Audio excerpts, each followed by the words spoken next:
ఎక్కడో 1960లో చారు మజుందార్ స్టార్ట్ చేసినటువంటి నక్సల్బరీ గ్రామంలో భూస్వామ్య వర్గాలకు వ్యతిరేకంగా, పీడనకు వ్యతిరేకంగా ప్రతిఘటన స్టార్ట్ చేసినటువంటి ప్రజా ఉద్యమం నేటికి కేంద్ర ప్రభుత్వాన్ని ఎదిరించే స్థాయికి, కేంద్ర ప్రభుత్వానికి ఒక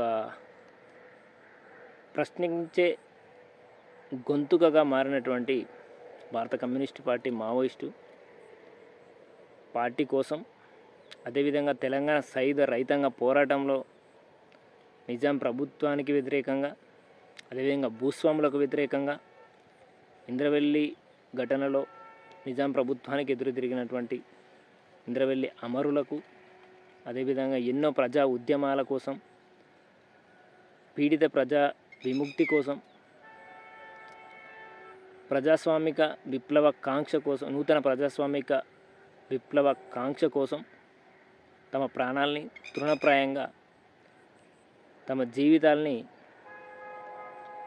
తృణప్రాయంగా ప్రజా జీవితానికి, ప్రజా పోరాటాలకు, పీడిత జాతి విముక్తి కోసం అర్పించినటువంటి అమరవీరులకు మరియు అమరవీర వనితలకు ఎందరికో ముందుగా మన సమస్త కర్షక మిత్రుల తరపున, రైతుల తరపున విప్లవ జోహార్లు అర్పిస్తూ, జోహార్ అమరవీరులకు, జోహార్ జోహార్. ఇక టాపిక్లోకి వెళ్తే, శ్రమజీవుల హక్కులకై అసువులు బాసిన అమరులారా,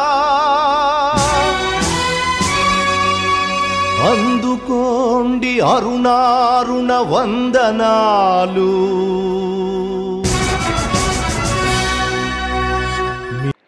ముందుగా మన రైతు మన నేస్తం యూట్యూబ్ ఛానల్ని చూస్తున్నటువంటి కర్షక మిత్రులకు మరియు శ్రేయోభిలాషులకు మరియు ప్రేక్షకులకు నా హృదయపూర్వక నమస్కారాలు తెలియజేసుకుంటూ, చాలా రోజులైంది మనం కలుసుకోక, అంటే ఈ మధ్యలో ఇంకా ఇంటికి రాలేదు. సో దానివల్ల మనం క్రాప్ల పైన వీడియోలు కూడా పెట్టలేకపోయాము. ఈ మధ్యలో చాలా 2 months గ్యాప్ వచ్చింది. దానిలోకి మనకు పత్తి పీకిన తర్వాత పంట కూడా ఏం లేదు మనదంటూ, అందుకే ఈ సంవత్సరం మిర్చి చేయలేదు కాబట్టి నేను సరైన వీడియోలు చేయలేకపోయినా. సరే, వీడియోలు చేయనప్పటికీ, వ్యవసాయం సంబంధించిన వీడియోలు చేయకపోయినప్పటికీ దానికి అనుబంధంగా ఉన్నటువంటి ఏదో ఒక టాపిక్ మీద రైతులకు కొంచెం మాట్లాడాలనే ఉద్దేశంతోనే ప్రస్తుతం నేటి పరిస్థితుల మీద ఒకసారి ఒక వీడియో చేసి రైతుల ముందుకు తీసుకురావాలి, వాళ్ళని చైతన్యవంతం చేయాలనే ఉద్దేశంతో ఈ యొక్క వీడియోను చేయడం జరుగుతుంది. దీనిలో ఎటువంటి రాజకీయ ఉద్దేశాలు కానీ, రైతులకు ఏ విధంగా ఉపయోగపడుతుందో అదే రకంగా చూడాలి తప్ప వేరే రకంగా చూడొద్దని ముందుగానే రైతులకు ఒక వినతిగా తెలియజేసుకుంటున్నాను. సరే, ఈరోజు టాపిక్లోకి వెళ్తే, అసలు ప్రస్తుత భారతదేశ పరిస్థితులను చూస్తే ఒక రకంగా అసలు రైతులకు ఏం జరుగుతుంది, మధ్యతరగతి సామాన్య ప్రజలకు ప్రభుత్వం పరంగా ఏం జరుగుతుంది, అసలు అబోవ్ మిడిల్ క్లాస్ ప్రజలకు, మన రైతులంటేనే దాదాపుగా మనం middle class, below middle class వరకు వస్తాం. ఆ తర్వాత వాళ్ళకి ఏ విధంగా జరుగుతుంది, ప్రస్తుతం ఉన్నటువంటి ఈ బీజేపీ గవర్నమెంట్లో అనేది తప్పకుండా మాట్లాడుకోవాల్సిన అవసరం ఉంది కనుకనే ఈ వీడియో చేస్తున్నాను. ఎందుకంటే మనం ఎంత పంట పండించినా కూడా సరైన గిట్టుబాటు ధర లేదనేది ఎప్పటి నుంచో చాలామంది మనం అనుకుంటున్న విషయం ప్రత్యక్షంగా చూస్తున్నాం.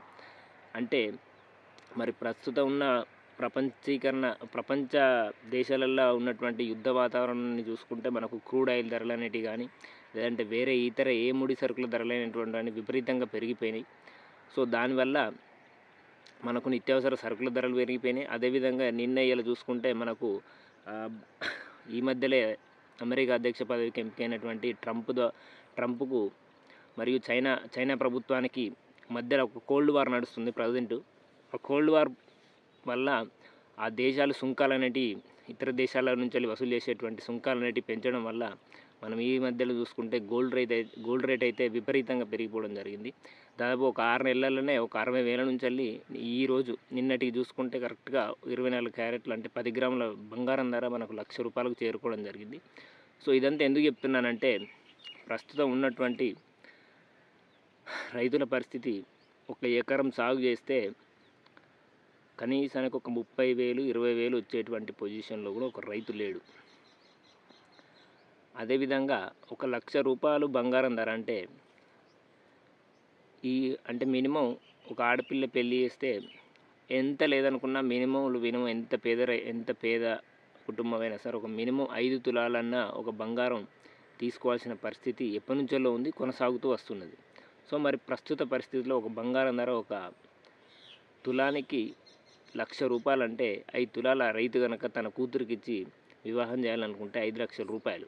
అంటే మరి వ్యవసాయంలో మిగిలేదేమో 30,000 20,000 ఇట్లా మిగులుతుంటే ఒక రైతు ఏ విధంగా ఒక మిడిల్ క్లాస్ రైతు అంటే అదేవిధంగా మధ్యతరగతి కుటుంబం నుంచి వెళ్ళి ఒక అమ్మాయిని పెళ్లి చేసేటప్పుడు ఏ విధంగా తన బంగారం పెట్టగలుగుతాడు, ఏ విధంగా తను పెళ్లి చేయగలుగుతాడు, ఇవన్నీ పరిస్థితులు బేరీజ్ వేసుకుంటే మరి ఒకవైపు ఏమో కేంద్ర ప్రభుత్వం భారత్ బచావో అంటది, ఇంకేదో అంటది, కొత్త కొత్త పథకాలు అంటది, అభివృద్ధి అంటది, అసలు ప్రపంచంలో నెంబర్ 1 అంటది నిర్మలా సీతారామన్ పార్లమెంట్లో. మన దేశం ఆర్థికంగా అభివృద్ధి చెందిందంటది. మరి ఇంత అభివృద్ధి చెందినప్పుడు ఒక యావరేజ్ మధ్యతరగతి కుటుంబం యొక్క తలసరి ఆదాయాన్ని తీసుకుంటే 50,000కి మించడం లేదు. అట్లాంటిది నువ్వు అభివృద్ధి చెందిందని ఏ విధంగా ప్రజలను మోసం చేస్తున్నావు అనేది నేను ఈ బీజేపీ నాయకులకు సూటిగా ప్రశ్న వేస్తున్నాను.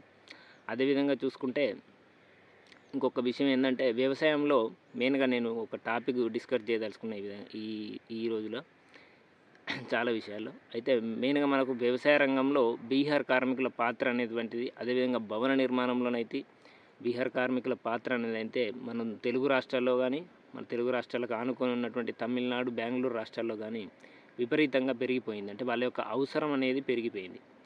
సో మరి వాళ్ళు ఇక్కడికి ఎందుకు వస్తున్నారు?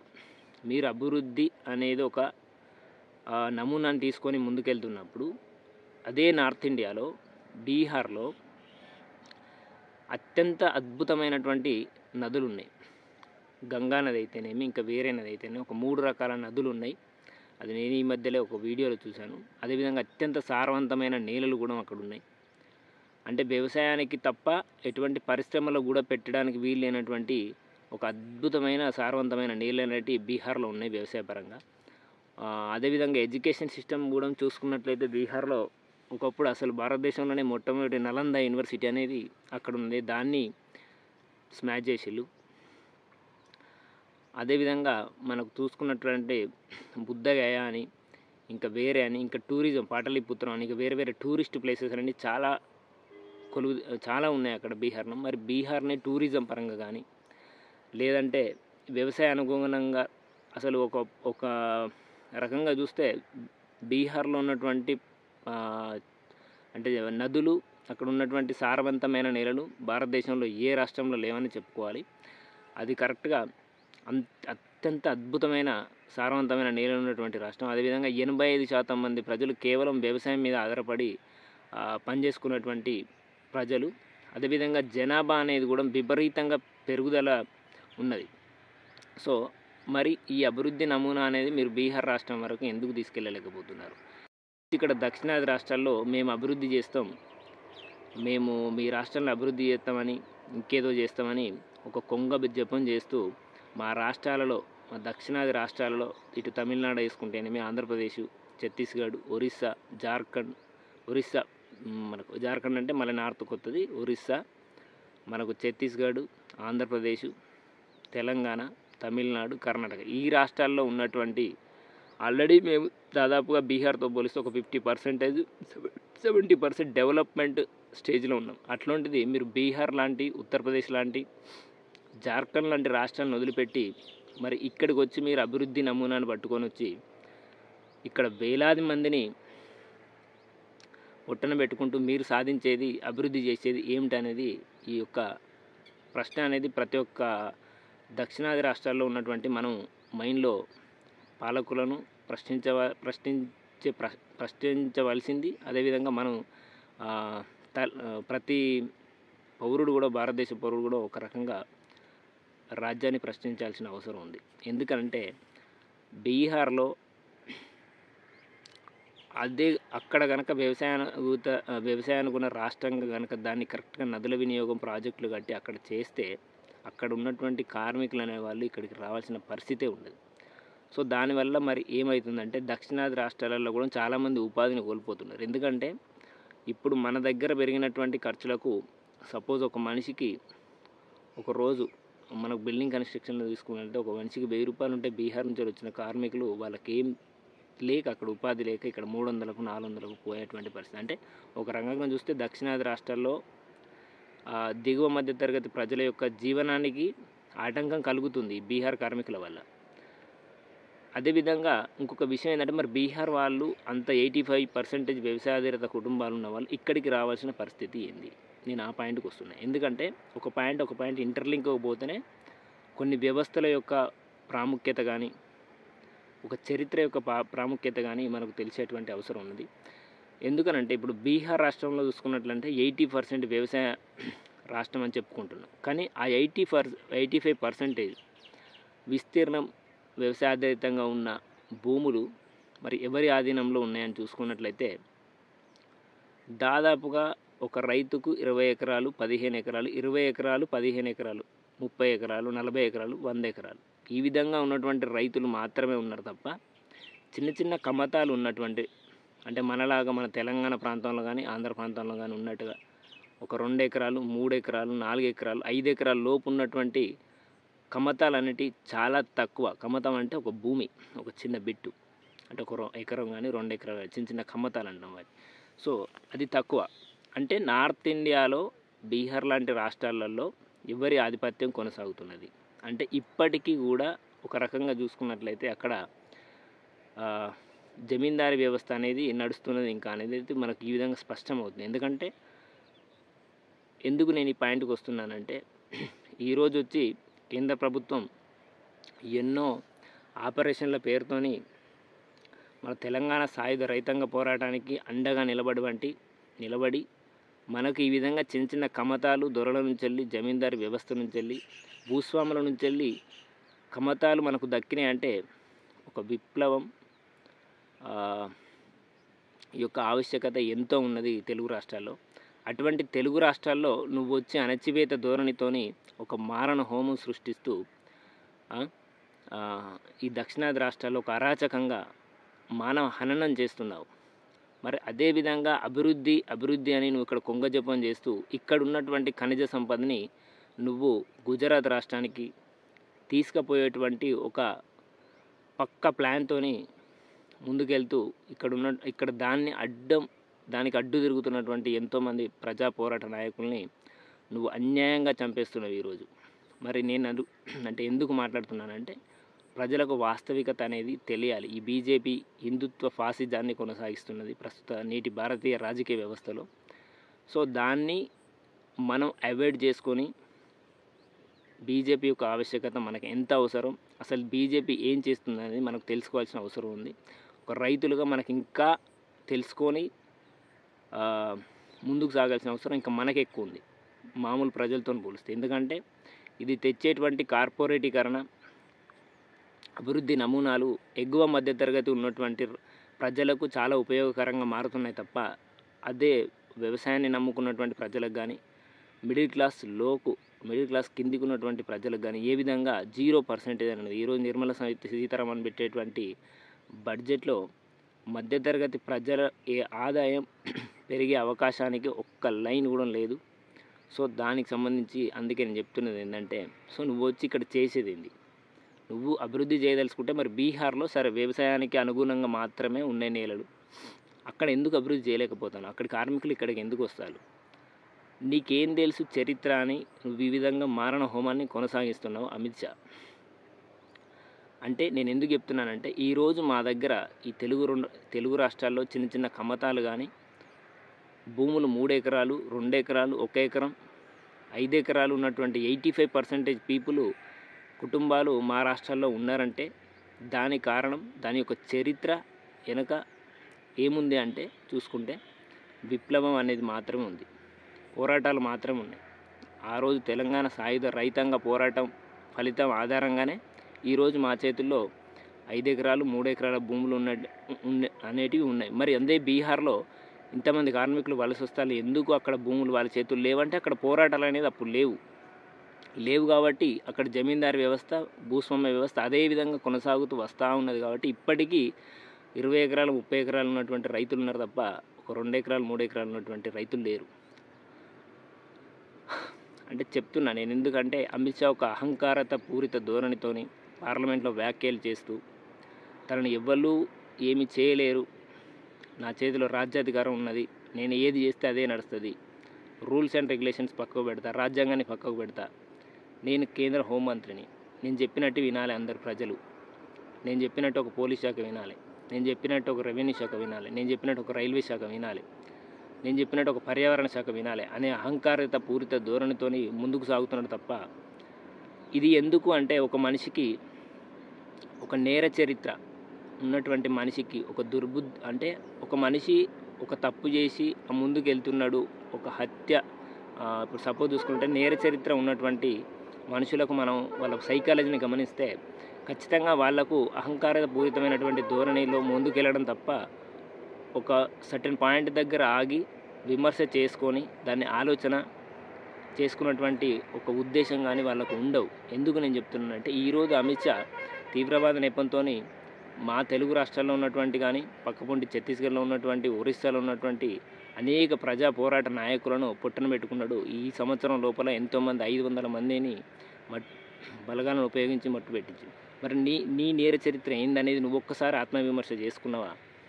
నువ్వు ఒక గ్యాంగ్స్టర్, సుహ్రబుద్దీన్ అనే గ్యాంగ్స్టర్ని హైదరాబాద్ నుంచి వెళ్ళి, నేను అమిత్ షా నేర చరిత్ర అనేది ఎందుకు చెప్పదలుచుకున్నా అంటే ఈరోజు మనకి ఈ విధంగా సహాయం చేసినటువంటి చరిత్ర ఉన్నటువంటి విప్లవకారుని నువ్వు తీవ్రవాద నెపంతో నువ్వు అన్యాయంగా కాల్చి చంపేస్తున్నావు. వాళ్ళు ఎందుకు మాట్లాడుతున్నా అంటే వాళ్ళు ఈ మధ్యలో నెల క్రితం శాంతి చర్చలు మేము చేస్తాము, మేము ఆదివాసుల కోసం లేదంటే సామాన్య ప్రజల కోసం మేము తగ్గుతున్నామని శాంతి చర్చల కోసం 2 సార్లు లెటర్లు రిలీజ్ చేసినప్పటికీ కూడా కేంద్రంలో ఉన్నటువంటి అమిత్ షా ఒక చంపాలనే ఉద్దేశంతో తప్ప శాంతికి ప్రజలు శాంతిని కోరుకుంటారు, మరి ఆ శాంతికి సహకరిద్దాం, ఒక శాంతి వాతావరణం నెలకొల్పుదాం, మరి వీళ్ళ డిమాండ్స్ ఏంటి, ఆ డిమాండ్స్ ఎందుకు నువ్వు డిమాండ్స్ అనేటివి నువ్వు ఎందుకు తీసుకో, ఎందుకు చర్చలు జరుపు ఆ రోజు వైఎస్ రాజశేఖర్. ఈరోజు చూసుకుంటే మనకు ఆంధ్ర ప్రాంతంలో ఎంతో సాగుకు వినియోగం లేనటువంటి కొండ ప్రాంతంలో భూమి మనకు ఆంధ్రలో ఎంతో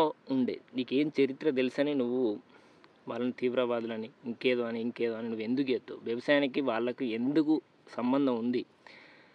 ఈరోజు మనం చూసుకుంటే 2004 ముందు పరిస్థితులు ఏ విధంగా ఉండేటువంటి తెలంగాణలో అప్పుడున్నటువంటి మావోయిస్ట్ పార్టీ రాష్ట్ర కార్యదర్శి రామకృష్ణ ఆర్కే అన్న, మరి ఆయన పోరాటం, ఆయన యొక్క ప్రభుత్వాన్ని తన మెడలు వంచి చర్చలకు తలొగ్గే విధంగా చేయగలిగిండు.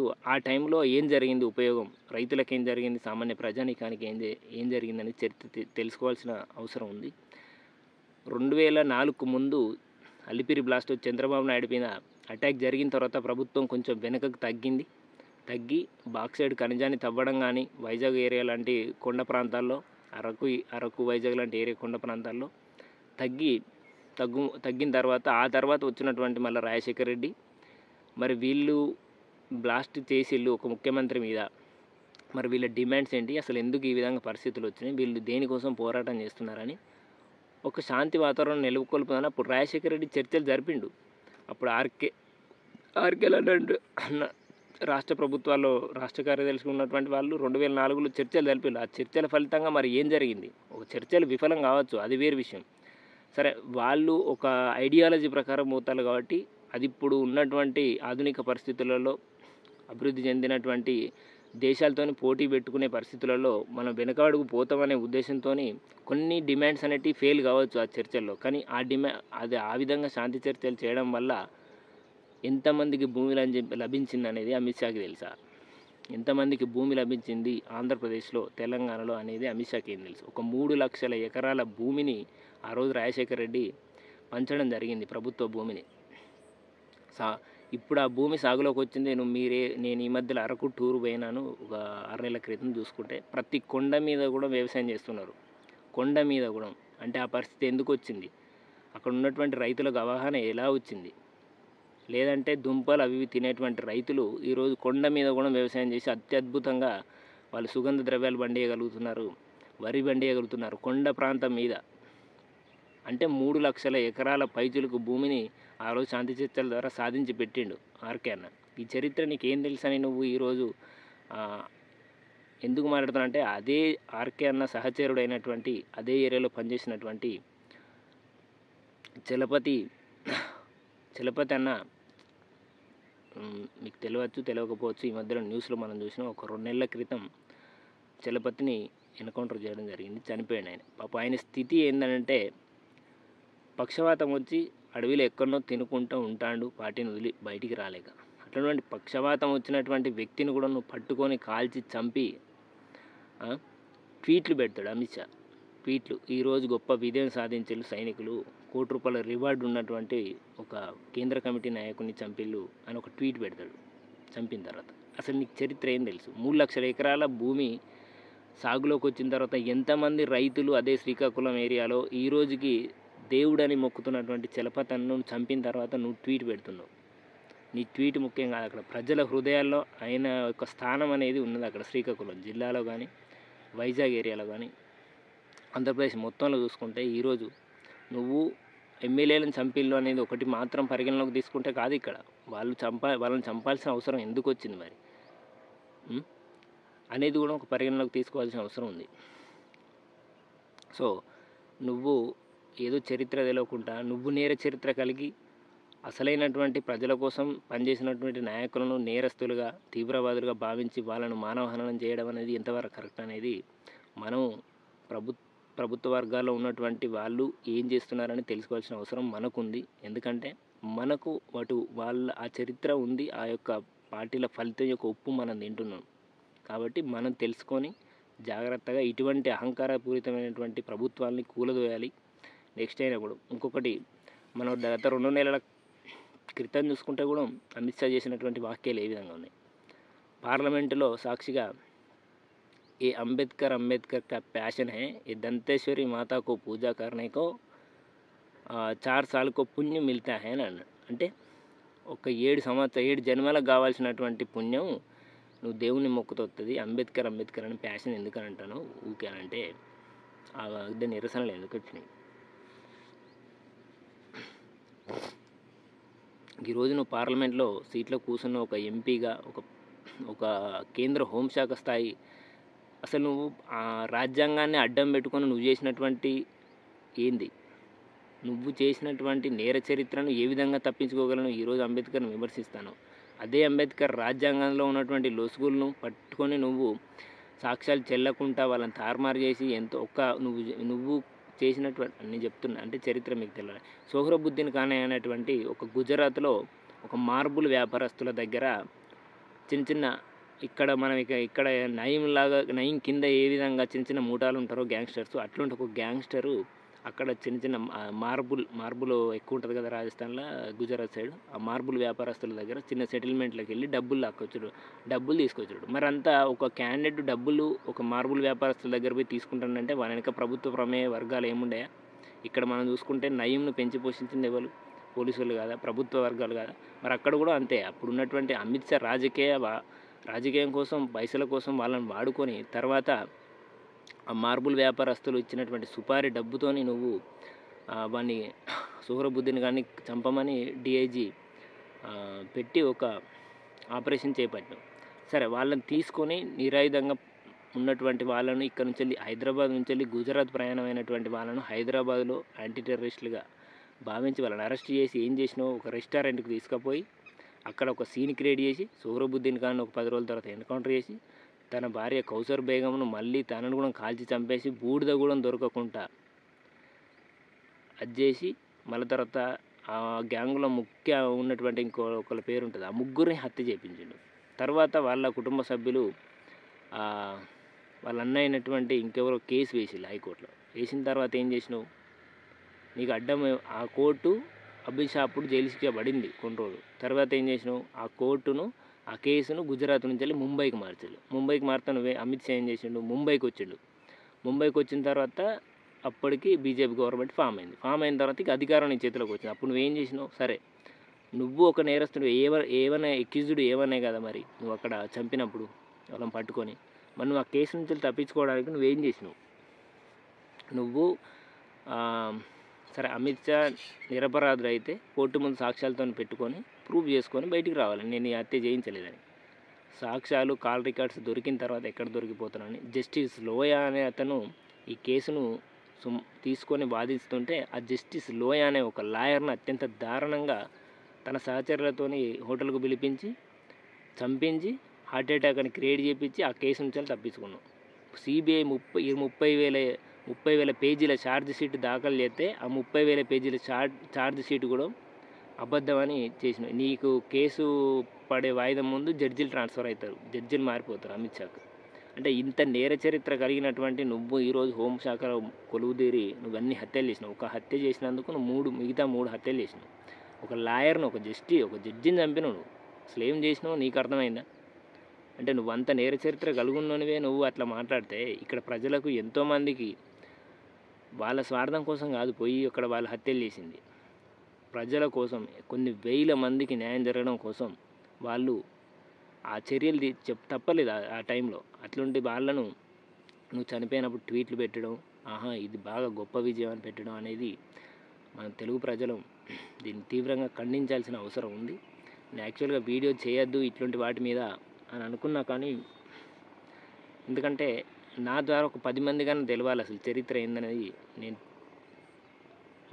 ఇప్పుడు అయినంత నేర చరిత్ర కలిగినటువంటి ఒక అమిత్ షా వ్యక్తి ఈ విధంగా చేస్తూ అడవిని దోచుకొని ఏదో అభివృద్ధి అనే పేరు అభివృద్ధి అని మాట్లాడతాను. నేనేం చేసిన అంటే, నేను ఊరికైనా ఏం మాట్లాడినండి, నేను 2 నెలల క్రితం ఈ విధంగా వీళ్ళు చేస్తారు కదా, మరి నిజంగానే ఈ పార్టీ అనేటువంటిది అభివృద్ధికి ఆటంకం కలిగిస్తుందా, ఒక్కసారి మనం ఆ ప్రాంతాలను విజిట్ చేయాల్సిన అవసరం ఉందని నేను 2 నెలల క్రితం ఛత్తీస్గఢ్ కూడా పోవడం జరిగింది. మీకు ఫోటోలు కూడా నేను అప్లోడ్ చేస్తాను సైడ్లోకి.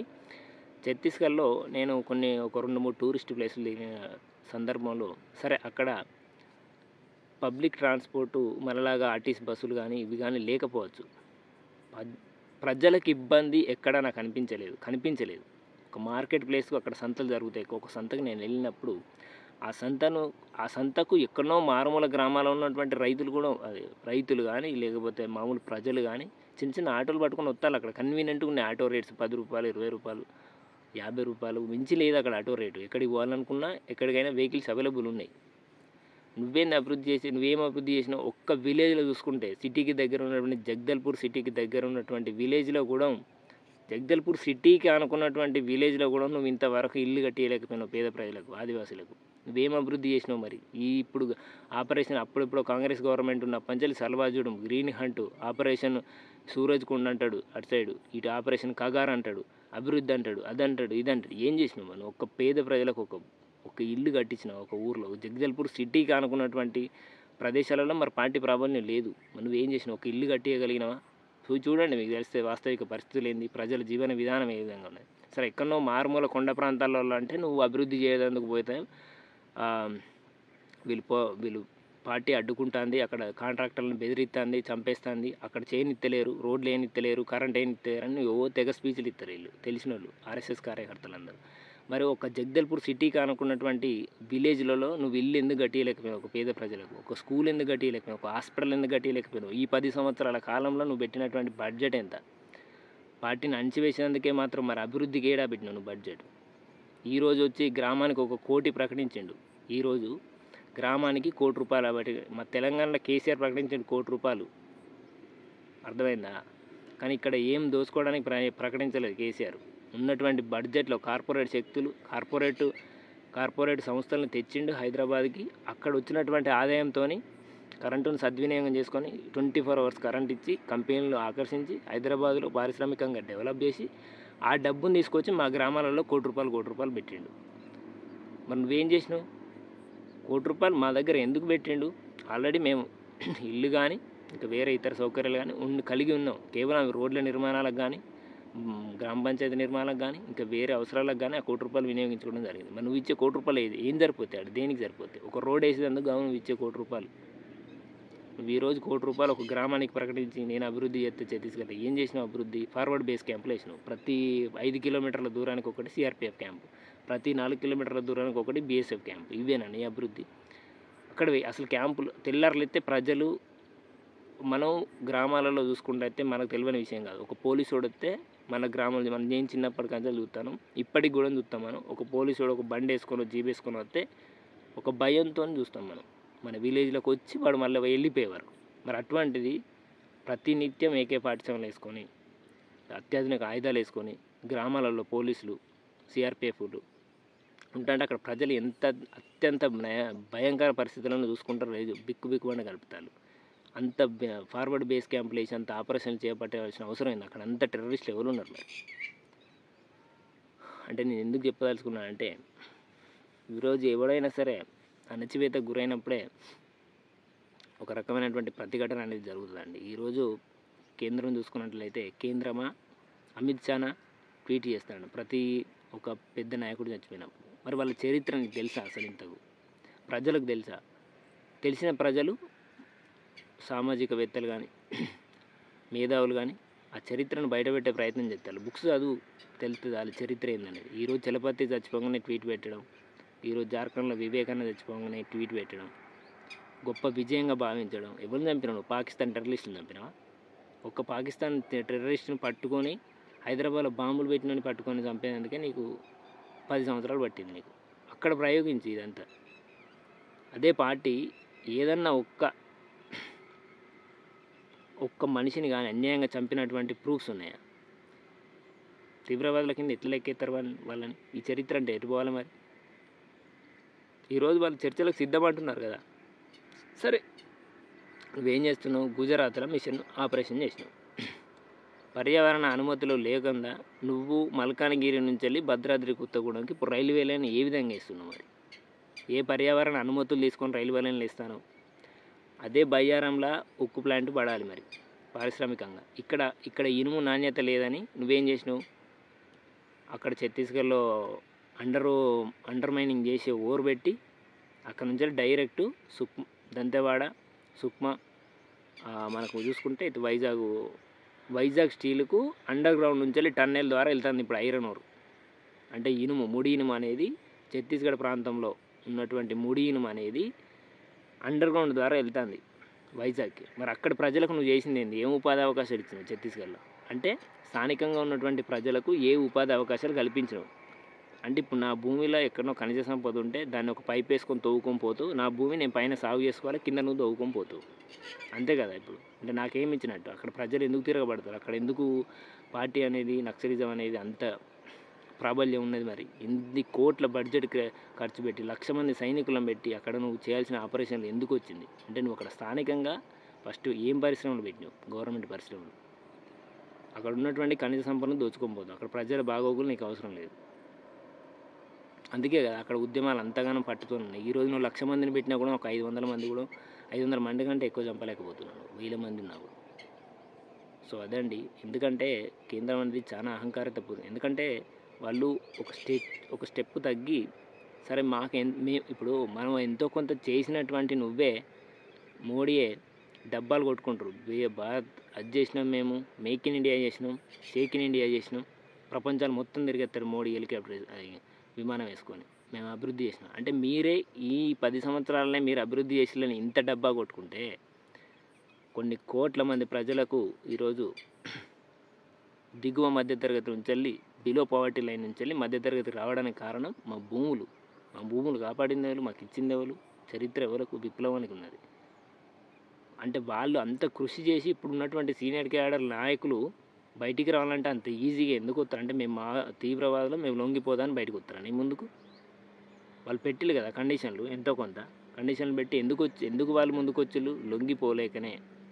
అట్లా అంటే మేము చేసిన పోరాటం వృధానైనా, ఇంతమంది చేసిన నాయకుల త్యాగం వృధానైనా, కనీసం చర్చలు జరిగితే ఎంతో కొంత ప్రజల కన్నా మేలు జరుగుతుంది, ఎన్నో కొన్ని పాయింట్లన్నా ప్రభుత్వం ఒప్పుకుంటే మేము కూడా శాంతికి సిద్ధమని వాళ్ళు చర్చలు పెట్టినప్పుడు నీకు అవసరమైంది ఆయుధం పట్టాల్సింది. సీజ్ ఫైర్ ఎందుకు చేస్తున్నాను? ఒక 2 నెలలు పాటించలేవా సీజ్ ఫైర్? అంత భయం ఎందుకు నీకు? నీ దగ్గర 1,00,000 మంది సైన్యం ఉన్నారు కదా. మరి ఆ సైన్యం 2 నెలల తర్వాత కూడా మళ్ళీ వాళ్ళు డిమాండ్స్ అనేటివి నెరవేరకుండా వాళ్ళు మళ్ళీ కంటిన్యూ చేస్తే నువ్వు కంటిన్యూ చేయొచ్చు కదా ఆపరేషన్లు. మరి ఎందుకు సీజ్ ఫైర్ అనేది చేస్తారు? ఒక 2 నెలలే, ఒక నెల రోజులు కూడా అడిగిలు. మళ్ళీ ఒక లెటర్ రిలీజ్ చేసి నెల రోజులన్నా సీజ్ ఫైర్ చేయాలి, క్యాంపులకు పరిమితం కాలి అని ఎందుకు చేస్తున్నాడు? మరి ఎందుకు అంటే వీళ్ళు డిమాండ్లు ఏం పెడతారు? రాజ్యాంగంలో ఉన్నటువంటి ఆర్టికల్స్ 170 ఆదివాసుల హక్కుల చట్టాలు, పెసా చట్టాలు క్లియర్ కట్గా అంబేద్కర్ రాసిండు.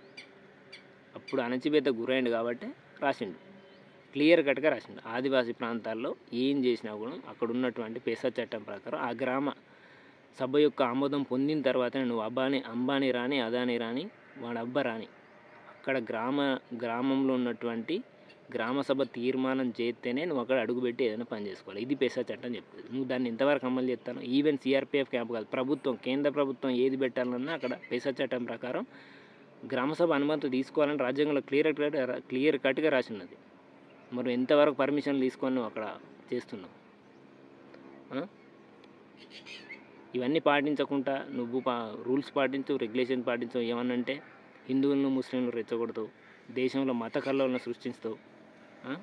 వాటి వల్ల ఉపయోగం ఏంది? ఈరోజు నువ్వు దేవతలకు మొక్కు, 7 జన్మల పుణ్యం. ఈ జన్మకు ఫస్ట్ ఇక్కడ తినడానికి తిండి, బతకడానికి కట్టుకోవడానికి గుడ్డ, ఇవి చూడు ఫస్ట్. మధ్యతరగతి ప్రజలు ఏ విధంగా జీవనం, ఒక రైతులు పండిస్తే ఒక పెళ్ళి కూడా చేయలేని పరిస్థితులలో ఉన్నారు రైతులు. అమ్మాయి పెళ్ళి, ఒక 2 తులాల బంగారం కొనలేనటువంటి పరిస్థితులు ఉన్నారు ఆడపిల్ల రైతులు. ఇది చూడు ఫస్ట్. దేవుని మొక్కు, ఈ దేవుని మొక్కు అంటే రాజకీయం ఎందుకు చేస్తున్నారు? ఓటు బ్యాంకింగ్ కోసం. ఇదంతా హిందువులు ముస్లింలు అని ఓటు బ్యాంకింగ్తో మనల్ని మోసం చేయడానికి. అసలు అమిత్ షా అంత నేర చరిత్ర ఉన్నటువంటి వ్యక్తి హోమ్ మినిస్టర్ పదవిలో ఉండడమే కరెక్ట్ కాదు. ఎందుకంటే నేరస్తులకు ఏం తెలుస్తుంది అండి? నేరస్తులకు ఏం తెలుస్తుంది? వాళ్ళు ఒకటే మైండ్ సెట్తో ఉంటారు. వాళ్ళకి శాంతి, అయ్యో మన ప్రజలే కదా, మన భారతదేశ పౌరులే కదా, చనిపోతారు కదా, మరి వాళ్ళు పీస్ టాక్స్ ఉన్నారు, చర్చలకు వస్తా అన్నారు, మరి ఎందుకు ఒక అవకాశం ఇద్దామని ఎందుకు వేయలేకపోతాడు? అంటే ఏంది, మొత్తం తుడిచిపెట్టేయాలి, ఆదివాసులను మొత్తం పారిపోతారు. ఇప్పుడు బుల్డోజర్లు వేసుకొచ్చి ఆడ కంపెనీలు పెట్టి, ఫ్యాక్టరీలని పెట్టి, అంబానీ అదానీ కంపెనీలు వస్తాయి, జిందాలు వస్తాయి, అన్నీ వస్తాయి, సేల్ వస్తుంది, ఆడ ఉన్నటువంటి ఖనిజ సంపద మొత్తం దోసుకొని పోతా అంటే ప్రజలు ఏం చేస్తారు? అక్కడ పొల్యూషన్ భరించలేరు, పారిపోతారు. ఈ రోజుల సీజీలో చూసుకుంటే ప్రతి ఒక్క కుటుంబానికి ఒక 5 ఎకరాలు 4 ఎకరాల భూమి హాయిగా సాగు చేసుకుంటారు. మళ్ళీ పట్టాలు కూడా లేవు. దానికి కారణం ఎవరు? పార్టీ. మావోయిస్ట్ పార్టీ అనేది అక్కడ ఉన్నది కాబట్టి ఏ ప్రభుత్వ అధికారి కానీ, ఏ ఫారెస్ట్ ఆఫీసర్లు కానీ రాచి ప్రశ్నించే అధికారం లేదు కాబట్టి వాళ్ళు హ్యాపీగా వ్యవసాయం చేసుకొని మనకంటే అద్భుతమైనటువంటి సహజ సిద్ధమైనటువంటి ప్రోడక్ట్లు తీస్తారు వాళ్ళు. మరి వీటి వల్ల ఉపయోగం, మైనింగ్ చేయొద్దు. ఒకడు మాట్లాడతాడు, అసలు మరి ఇనుము ఎక్కడి నుంచి వస్తుంది, ఇవన్నీ ముడి ఖనిజం ఎక్కడి నుంచి? అవును, నీకు సరిపోయేంత నువ్వు వాడుకో, నీ దేశానికి ఉన్నటువంటి ప్రకృతి సంపదను నీకు సరిపోయేంత వాడుకో, కానీ బయట దేశాలకు అమ్ముకునేంత కాదు.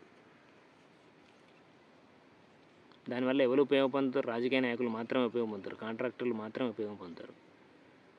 అంటే నువ్వు అక్కడ ఉన్నటువంటిది అంతా దోసుకొని పోతావు, వాళ్ళని అభివృద్ధి చేయవు, ఏం చేయవు. మళ్ళీ వాళ్ళు సంపద పోతుంది, అభివృద్ధికి నోచుకోకుండా మళ్ళీ బీహార్ వలస కూలీ లెక్క మళ్ళీ హైదరాబాద్కో లేకపోతే ముంబైకో ఢిల్లీకో వాళ్ళు కూడా కూలికి రావాలి. ఛత్తీస్గఢ్ ప్రజలు కూడా కూలికి రావాలి. ఈరోజు ఛత్తీస్గఢ్ నుంచి ఎవరు వస్తలేరు మన దగ్గరికి. ఎందుకు వస్తలేరు? వాళ్ళకు వ్యవసాయ భూములు ఉన్నాయి, పంటలు పండించుకుంటారు హ్యాపీగా. మన పక్క రాష్ట్రమైనటువంటి కాడ కూడా మన దగ్గరికి ఎందుకు వస్తలేరు? సీజనల్లో ఎప్పుడో మిర్చి తోటలు ఏరేటప్పుడు మాత్రమే భద్రాచలం ఆ డిస్టిక్లలో వస్తారు. మిగతా టైంలో వాళ్ళ పనులు వాళ్ళకు ఉంటాయి, వాళ్ళ బతుకులు వాళ్ళు బతుకుతారు. పోయి నువ్వు క్యాంపులు పెట్టి అది చేసి ఇది చేసి ఏం సాధిస్తావు?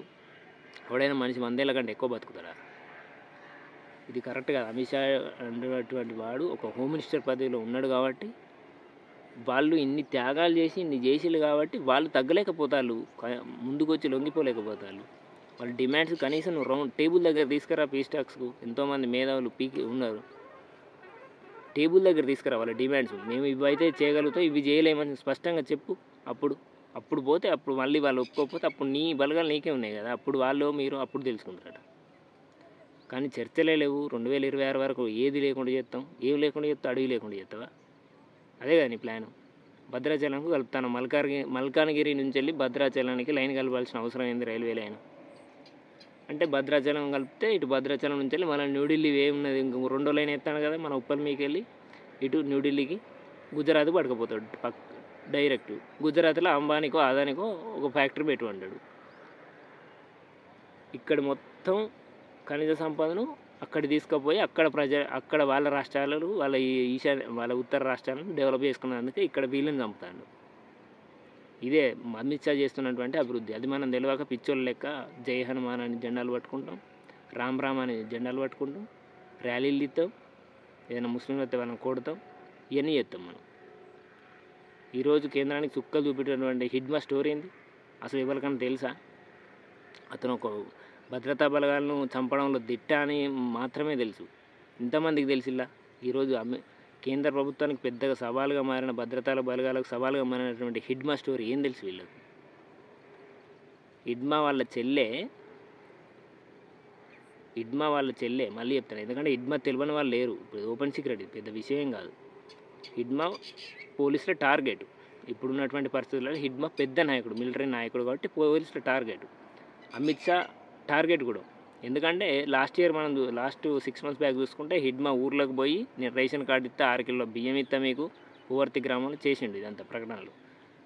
ఇంత మాట్లాడుతాడు. అక్కడ ముఖేష్ చంద్రాకర్ అనేటువంటి జర్నలిస్ట్ హత్య చేసినటువంటి వాళ్ళని ఎందుకు నువ్వు ఎన్కౌంటర్ చేయలేకపోయావు? లోపల ఉన్న అడవిలో ఉన్న వాళ్ళని పట్టుకొని మొన్న రేణుక అనే ఒక మహిళను, ఆమె కేవలం ఆయుధం కూడా పట్టరాదు, జస్ట్ కవిత్వాలు రాస్తుంది, కథలు రాస్తుంది, బుక్స్ రాస్తుంది అక్కడ ఉన్నటువంటి పరిస్థితుల మీద. ఆమెను ఇంట్లోకి పోయి పట్టుకొని ఆరోగ్య పరిస్థితి మంచిగా లేకుంటే అడవిలోకి తీసుకుపోయి కాల్చి చంపాలని అక్కడ ఉన్నటువంటి స్థానికులు చెప్పిళ్ళు యూట్యూబ్ మీడియా ఛానళ్ళల్లో. మరి అదే ముఖేష్ చంద్రాకర్ను చంపినటువంటి 3 వ్యక్తులను ఎంబటే ఎన్కౌంటర్ ఎందుకు చేయలేదు అడవిలో తీసుకుపోయి? అంత మంచి జర్నలిస్ట్ కదా, ఎంతోమంది ప్రజా సమస్యలను తీర్చిండు పక్క నుండి. మరి అభివృద్ధి లేదని ఎప్పటించో మొత్తుకున్నాడు ఆయన యూట్యూబ్ ఛానళ్ళల్లో. ఇప్పుడు కాదు, 5-6 సంవత్సరాల నుంచి చేస్తాడు. రోడ్లు లేవు, అది లేదు, ఇది లేదని. మరి అప్పటి నుంచి ఏం చేస్తారు?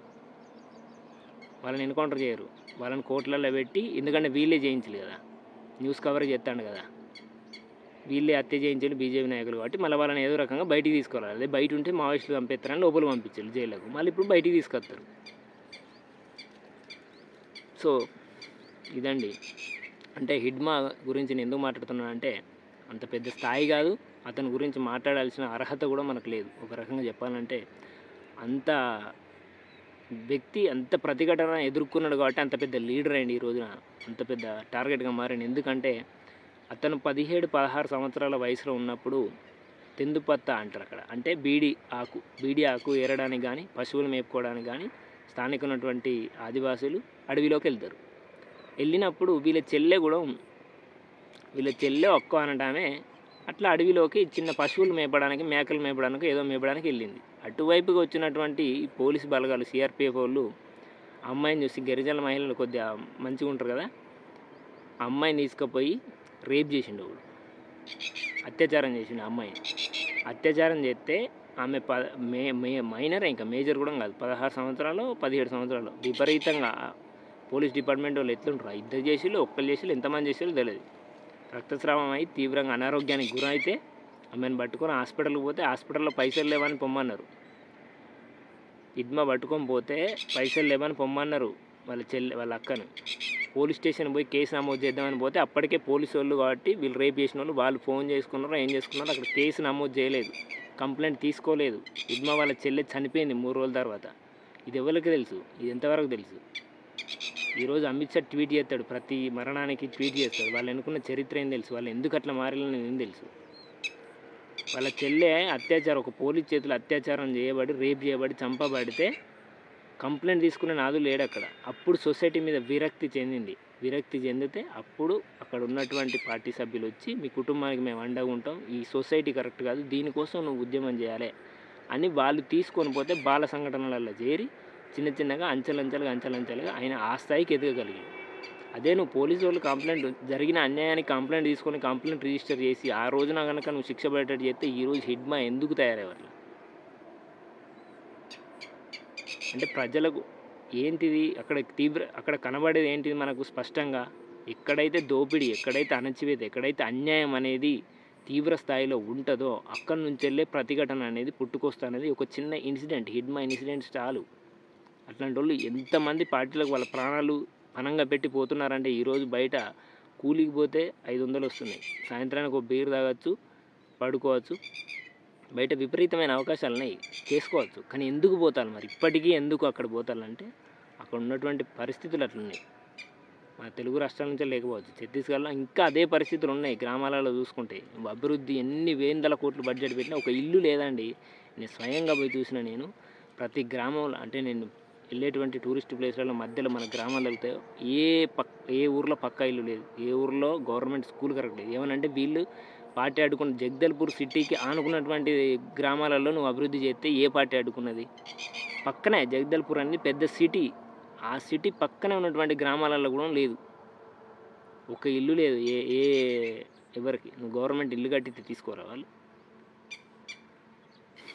ఇన్నిసార్లు మాట్లాడినటువంటి అమిత్ షా, ఇన్ని ట్వీట్లు చేసినటువంటి అమిత్ షా, ఒక్కసారైనా మీ అడవి జోలికి రాను, మీ పెసా చట్టాలను ఉల్లంఘించను, మీ ఆర్టికల్ 170ని ఉల్లంఘించను అనేటువంటి ప్రకటనలు ఎందుకు చేయలేకపోతాడు ఇన్ని ట్వీట్లు చేసినట్టు?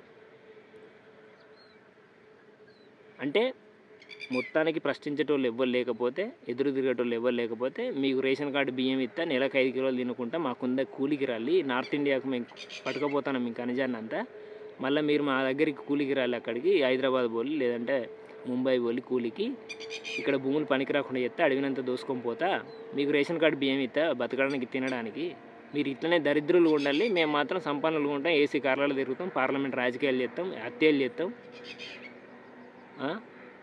ప్రపంచ మేధావి అంబేద్కర్నే విమర్శించేంత స్థాయికి ఎదిగిపోయాడు. నేను ఎందుకు చెప్తున్నా, ఇది రైతుల సబ్జెక్టు ఛానల్ కాదు, అయినప్పటికీ తెలుసుకోవాల్సిన అవసరం ఉంది. ఎందుకంటే చరిత్ర అనేది తెలుసుకోవాలి ఈరోజు. ఎందుకంటే మన రైతుల చేతిలో కూడా ఒక ఓటు అనేది ఉంది కదా, ఓటు హక్కు అనేది ఉంది కదా. మనం కూడా తెల్లారులైతే మనలో చాలామంది రాజకీయం చేసినటువంటి రైతులు ఉన్నారు.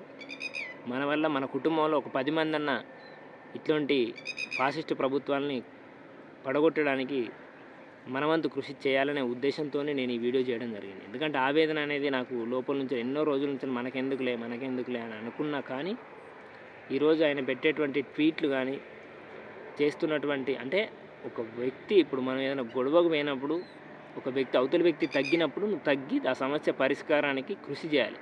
కానీ దాన్ని లేకుండా నీ చేతిలో బలం ఉంది కదా అని, అధికారం ఉంది కదా అని, లేదు నేను ఇలాగే చేస్తా అనుకుంటా పోతే ఇంకా రెట్టింపు అవుతుంది. ఇప్పుడు సపోజ్ ఎగ్జాంపుల్గా ఒక దగ్గర అగ్గి అంటుకొని ఒక అడవి మండుతుంది అనుకో సపోజ్, లేదంటే చిన్న ఏదో గడ్డో ఏదో మండుతుంది, దాన్ని నువ్వేం చేస్తావు? నీళ్లు పోసి చల్లారగొట్టాలి. ఇప్పుడు ఏంది నీ ముందుకు వచ్చిన ఏంది?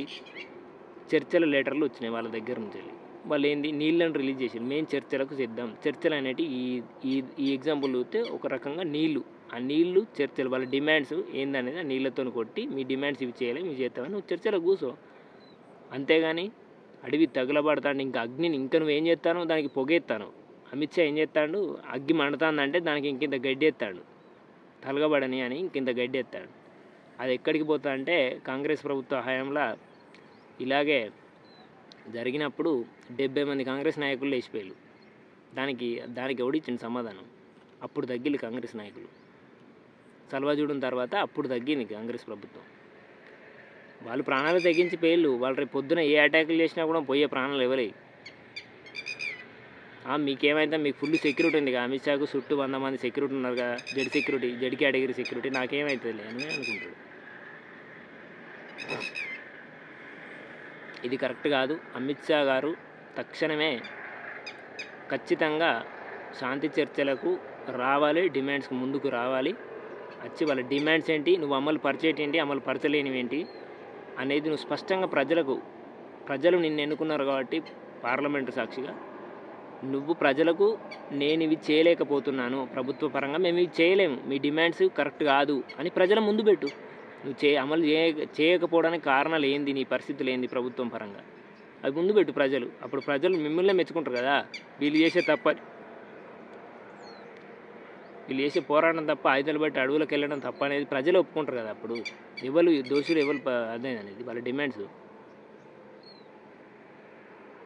అభివృద్ధి అంటే కోపం వస్తుందండి. ప్రతి ఒక్కడు అదే అభివృద్ధి అని ఒక మాట మాట్లాడి మనుషులు చంపుతుంటే, ఎందుకంటే వాస్తవిక పరిస్థితులు ఇవి.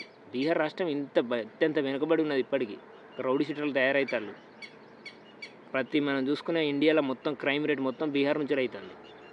వాళ్ళు ఎందుకు ఆ విధంగా తయారయ్యారు? అక్కడ వ్యవసాయానికి నంబర్ 1 భూములు, ఇండియాలోని నంబర్ 1 భూములు, నదులు ఉన్నాయి అక్కడ.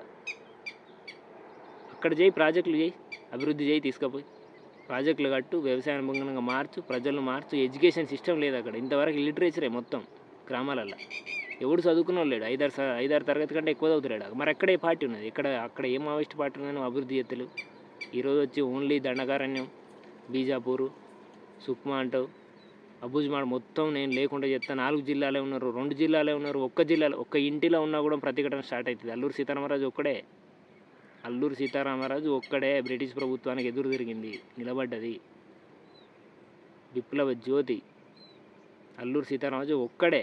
కానీ ఈరోజు చరిత్ర అదే మోడీ పోయిండు కదా, అల్లూరు సీతారామరాజు స్టాచ్యూకి అక్కడ ఇనాగరేషన్ చేయడానికి పోయిండు కదా, కొయ్యూరుకు పోయిండు కదా, ఆడికి పోయిండు కదా ఆంధ్ర ప్రాంతానికి.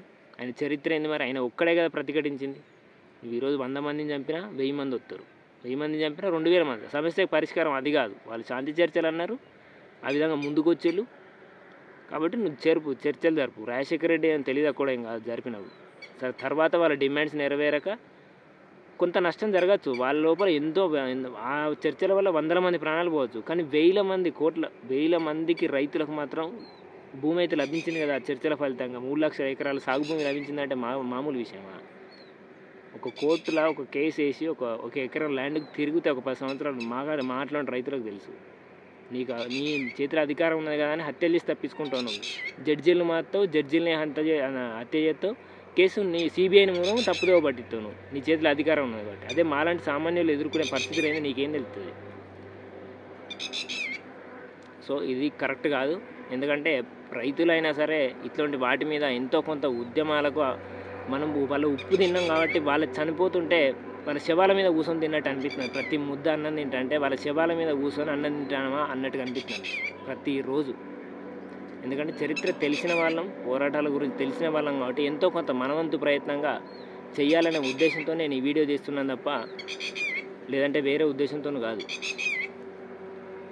సో అమిత్ షా కానీ, ఇక్కడ కేంద్ర ప్రభుత్వం కానీ, రాష్ట్ర ప్రభుత్వం కానీ, ఈవెన్ రాష్ట్ర ప్రభుత్వం కానీ, తెలంగాణ రాష్ట్ర ప్రభుత్వం కానీ రేవంత్ రెడ్డి ప్రజాపాలన అన్నాడు. తర్వాత ఒకప్పుడు స్పీచ్లలో దంచికొట్టిండు సీతక్క నియోజకవర్గానికి పోయి, అన్నలు ఉంటే బాగుండు, అది ఉంటే బాగుండని. మరి తర్వాత అధికారంలోకి వచ్చిన తర్వాత 14 మందిని పొట్టన పెట్టుకున్నాడు.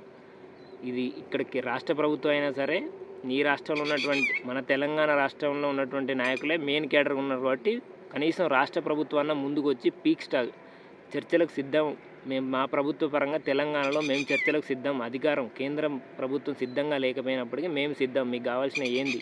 తెలంగాణలో కూడా అటవిక విస్తీర్ణ భూమి ఉంది. హైదరాబాద్ చూసుకుంటే మనకు ఇటు వరంగల్ చూసుకుంటే ఎంతో కొంత భూమి ఉన్నది కాబట్టి కనీసం ఆ అగ్రనాయకులు తెలంగాణ నుంచి ఉన్నారు కాబట్టి కనీసం రాష్ట్ర ప్రభుత్వాన్ని ఎట్లవో కేంద్ర ప్రభుత్వం అహంకారంతో పోతుంది కాబట్టి అట్లీస్ట్ రాష్ట్ర ప్రభుత్వం అన్న ప్రజాపాలన అన్న చెప్పుకున్నాను. మీ కళ్ళ ముంగట మీరే స్పీచ్ ఇచ్చారు కేసీఆర్కు వ్యతిరేకంగా. అన్నలు ఉంటే బాగుండు, ప్రజా పోరాటాలు ఉంటాయని సీతక్కని తీసుకుపోయి మంత్రిని చేసిళ్ళు. మరి ఆమె బ్యాక్గ్రౌండ్ ఏంది? ఆమె వచ్చింది ప్రజా పోరాటాల నుంచే కదా. కనీసం మానవత్వంతోనన్నా వాళ్ళని మీరన్నా రాష్ట్ర ప్రభుత్వం తరపున అప్పుడు రాజశేఖర రెడ్డి ఎట్లా పిలిచి చర్చలు జరిపిండో కనీసం మీరన్నా రాష్ట్ర ప్రభుత్వం తరపున పిలిచి చర్చలు జరపండి. కొన్ని డిమాండ్స్ మీరు రోల్ మోడల్గా చేసి అమలు చూపండి. ఈరోజు నువ్వు బీసీ కులగణన చేయబట్టి దేశం అంతటా అమలు చేయాలని ఒక గొప్ప చేసినావు, కాదంటలేము రాష్ట్ర ప్రభుత్వం. అదేవిధంగా ఇట్లాంటి నిర్ణయాలు ఇట్లాంటి వాటి కూడా ప్రజా పోరాటాల గురించి కూడా కొంచెం కేర్ తీసుకొని సీతక్క మంత్రివర్గంలో ఉన్నది కాబట్టి ఇట్లాంటి ఒక చారిత్రక నిర్ణయం తీసుకుంటే రేపు పొద్దున చరిత్రలో ఉండేది మీ కాంగ్రెస్ పార్టీయే. ఈరోజు బీజేపీ ఫాసిస్ట్ పాలన కొనసాగిస్తుందని మనం అందరం మాట్లాడుతున్నాం. కానీ ఇదే తెలంగాణలో నీ చేతిలో అధికారం ఉంది. పీక్ స్టాక్ చేయి. రాజశేఖర రెడ్డి చేసినట్టు శాంతి చర్చలు కనీసం రాష్ట్ర ప్రభుత్వం తరపున రేవంత్ రెడ్డి చేయాల్సిన అవసరం ఉంది. చర్చలకు పిలవాల్సిన అవసరం ఉంది. ఎందుకంటే దాదాపుగా 70% అగ్రనాయకులంతా మన తెలంగాణ రాష్ట్రం నుంచి ఉన్నారు కాబట్టి పిలిచి శాంతి చర్చలు చేస్తే ఒక రకంగా బీజేపీ పోతున్నటువంటి అహంకారిత పూరిత ధోరణికి సమాధానం చెప్పినట్టుగా ఒక చెప్పుతో కొట్టినట్టు అవుతుంది బీజేపీ. ఎందుకంటే మన తెలంగాణ రాష్ట్రంలో తెలంగాణ సాయుధ రైతాంగ పోరాటం ఇంద్రవెల్లి ఘటనకు గద్దరకు ఎంతో గౌరవించుకున్నాను ఈ ప్రభుత్వం వచ్చిన తర్వాత. సరే ఎన్కౌంటర్లు అవి నీ అనుమతితో జరిగినాయా లేదంటే పోలీసులు ముందే మీకు ప్రభుత్వానికి ఇన్ఫామ్ చేయకుండా ఎన్కౌంటర్లు చేసిల్లా అనేది అది సెకండరీ థింగ్. సో ఇప్పటికైనా కనీసం రేవంత్ రెడ్డి ప్రభుత్వం అయినా కాంగ్రెస్ ప్రభుత్వం అయినా పిలిచి చర్చలకు చేయాల్సినటువంటి ఒక టేబుల్ దగ్గరికి, ఎందుకంటే మేధావులు అంతున్నది మన తెలంగాణలో కాబట్టి ప్రొఫెసర్ హరగోపాల్ కానీ వీళ్ళు అంతున్నారు కాబట్టి వీళ్ళ ద్వారా శాంతి చర్చలు చేయించి అట్లీస్ట్ నువ్వన్నా ఒక కాంగ్రెస్ ప్రభుత్వం చర్చలు జరిపితే దాన్ని అన్నా బేస్ చేసుకొని చెప్పుతో కొట్టినట్టు అప్పుడన్నా కేంద్ర ప్రభుత్వం స్పందించి చర్చలకు పిలుస్తుంది అనేది నా ఒక ఉద్దేశం. సరే, రైతులకు ఈ సబ్జెక్ట్ కాకపోయినప్పటికీ కూడా, ఎందుకంటే మనం తెలుసుకోవాల్సిన అవసరం ఉంది. రైతులుగా ఖచ్చితంగా తెలుసుకోవాల్సిన విప్లవం యొక్క చరిత్ర తెలుసుకోవాలి. ఎందుకంటే అమిత్ షానే ట్వీట్లు పెడతాడు. మనకు లభించినటువంటి స్వేచ్ఛ కానీ, మనకు లభించినటువంటి భూములు కానీ వాళ్ళ పోరాటాల ఫలితమే కాబట్టి మనం తెలుసుకోవాల్సిన అవసరం ఉంది. మనం 10 మందికి తెలియజేయాల్సిన అవసరం తప్పకుండా ఉంది. అందుకొరకే నేను ఈ వీడియో చేస్తున్నా. ఈరోజు నేను పోయి హైదరాబాద్లో సాఫ్ట్వేర్ జాబ్ చేస్తున్నా. ఒక నెలకు 30, ఏదో కార్పొరేట్ కంపెనీలో చేస్తాను 30,000. అదంతా తర్వాత సెకండరీ థింగ్ అది. దానికి ముందేంది, మా నాన్న వ్యవసాయం చేసిండు. ఇదే భూమిలో నేను కష్టపడ్డా. నేను బీటెక్ చేసుకుంటూ పొద్దున పోయేది, సాయంత్రం వచ్చి పత్తి బత్తాలు ఇంటికి తీసుకుపోయేది. నేను అట్లా చేసుకున్నా కాబట్టి ఎంతో కొంత ఆ ఎడ్యుకేషన్ అనేది చదవగలిగిన. ఈరోజు ఏదో ఒక చిన్న కంపెనీలో, చిన్నదో పెద్దదో ఏదో ఉద్యోగం చేసుకోవాలి. కానీ దాని బ్యాక్గ్రౌండ్ ఏంది, మొత్తానికైతే భూమే కదా. అదే భూమి లేనటువంటి, అసలే లేనటువంటి ఇప్పుడు బీహార్ వాళ్ళు 6వ తరగతి 7వ తరగతి బంద్ చేసి వచ్చి ఇక్కడ ఎలక్ట్రీషియన్ పని అని, బిల్డింగ్ కన్స్ట్రక్షన్ పని అని పోతాళ్ళు. అదే నాకు ఇదే భూమి ఉండకపోతే నేను మాత్రం బీటెక్ ఎట్లా చేస్తాను, డిగ్రీలు ఎట్లా చేస్తాను? ఈరోజు పోలీసులు జాబ్ అనగానే ఎగురుకుంటూ పోతున్నటువంటి మన యువత కూడా అసలు ఏం చరిత్ర తెలుసని కొన్ని కామెంట్లు, ఎందుకంటే యూట్యూబ్లలో అప్పుడప్పుడు కామెంట్లు పెట్టినప్పుడు వాళ్ళ నుంచి వచ్చే సమాధానాలు చూస్తే మానసికంగా చాలా బాధ అనిపిస్తుంది. ఎందుకంటే వీళ్ళకి ఏం తెలుసు అని చరిత్ర. ఈరోజు పోయినటువంటి అగ్రనాయకులు అంతమంది కేంద్ర స్థాయి నాయకులు ₹1,00,00,000 రివార్డ్ అంటే వాళ్ళు చేసినటువంటి త్యాగం మామూలు విషయం కాదు. ఎప్పుడో చిన్నప్పుడు కుటుంబాన్ని వదిలేసి వెళ్ళి ఎన్నో పోరాటాలు చేసి ఎన్నో భూములు పంచి ఒక చరిత్ర కలిగి ఉన్నది. ఆ చరిత్రను తుడిపేయడానికి అమిత్ షా వాడు, వాని బావేవాడు.